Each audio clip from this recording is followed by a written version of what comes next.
बलिदानाकडे. चाफेकर बंधू मगाशी पण आपण नाव घेतलेलं होतं. कोण होतं? पुण्यामध्ये 1896-97 मध्ये प्लेगची साथ पसरली होती आणि प्लेगच्या साथीला कंट्रोल करतो असं म्हणणारा रँड नावाचा जो पोलीस कमिशनर होता, वॉल्टर चार्ल्स रँड, हा प्लेग कमिशनर, सॉरी याला काय आपण प्लेग कमिशनर म्हणून वॉल्टर चार्ल्स रँड याची नियुक्ती झालेली होती. आणि हा रँड पुण्यामध्ये घराघरात घुसून प्लेगचं निराकरण करतो आहे, तपासणी करतो आहे असं सांगत होता.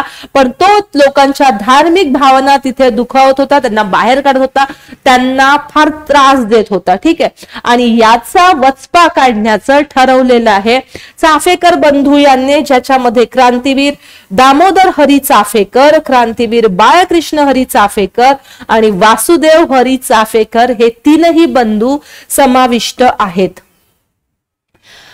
याचं एखादं वाक्य वगैरे तुम्हाला माहिती आहे का? ज्या वेळेला ह्या रँडची गाडी येणार होती, ओके, दामोदर पंत, मी सांगते हा तुम्हाला, दामोदर पंत चाफेकर आणि बाळकृष्ण आणि वासुदेव यांनी 22 जून 1897 रोजी मध्यरात्री व्हिक्टोरिया राणीच्या 60वा वाढदिवस होता. ओके, तो राज्यारोहणाचा जो समारोह होता त्यामध्ये एक बडी मेजवानी झाली होती आणि हा गणेश खिंडीतून येत होता. ओके, तो काय तर गणेश खिंडीतून पुण्याचे प्लेग कमिशनर रँड साहेब आणि लेफ्टनंट आयर्स हे येत असताना त्यांना ठार मारलेलं आहे. ओके, म्हणजे आपण शिवाजीनगरहून ज्या वेळेला असं पुढे जातो, पुण्यामधल्या शिवाजीनगर मधून पुढे ज्या वेळेला जातो त्यावेळेला एक असा चौक येतो. म्हणजे मी तुम्हाला काय म्हटलं, इतिहास जो आहे ना त्याला अनुभवत चला, त्याला फील करत चला. म्हणजे ज्याही वेळेला मी त्या एरियामध्ये जाते आहे, त्या गणेश खिंडीपर्यंत जाते आहे, म्हणजे युनिव्हर्सिटीच्या पुढचा जो एरिया आहे तिथपर्यंत जेव्हा जाते आहे, मला ही गोष्ट हमखास आठवते.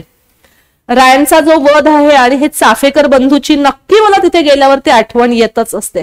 तर अशा गोष्टी तुम्हाला इमॅजिन करता आल्या पाहिजे. त्या ठिकाणी आपण ती गोष्ट जगलो पाहिजे, हेच मला सांगायचं आहे. आणि पुणे तर ह्या सगळ्या गोष्टींचा असं म्हणूया की उगम झालेलं ठिकाण आहे. ओके, म्हणून बऱ्याच गोष्टी इथंच अनुभवता येतात. ओके,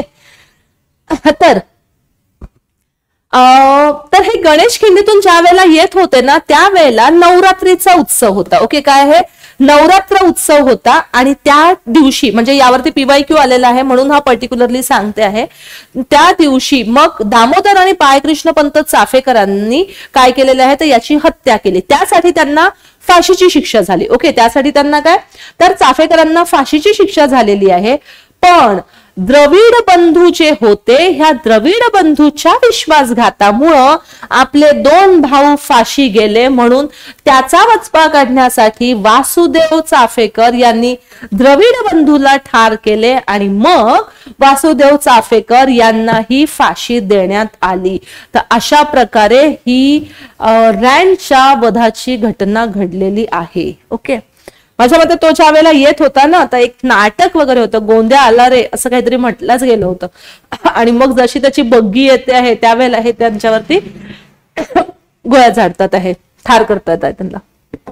मग